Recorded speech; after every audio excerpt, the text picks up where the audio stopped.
Mastering possessives in compound nouns. Unleash your English grammar power.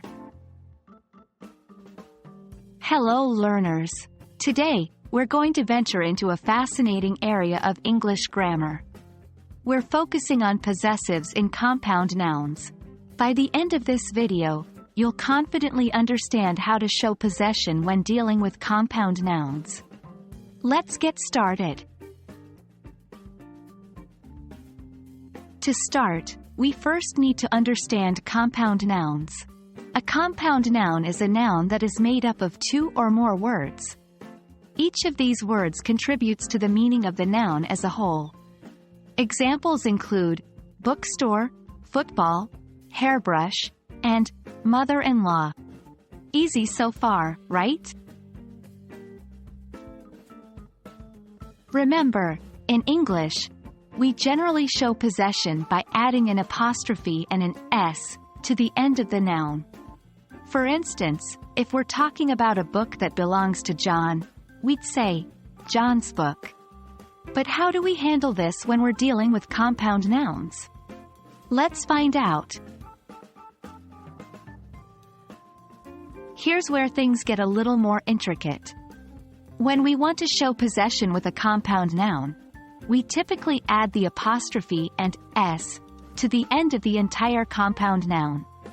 So, if we're talking about the door of a car, we'd say, the car door. But if we're discussing the door of John's car, we'd say, John's car's door. What about multi-word compound nouns? For these, we add the apostrophe and s to the end of the compound noun as well. If you're talking about the home of your mother-in-law, you'd say, my mother-in-law's house. The possessive applies to the entire compound noun, not just the last word in it. Now, here's a slightly tricky situation. Compound subjects.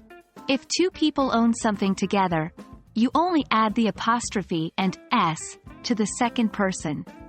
So if John and Mary together own a bakery, it's John and Mary's bakery. But if they both own separate bakeries, then you'd say John's and Mary's bakeries. And there we have it.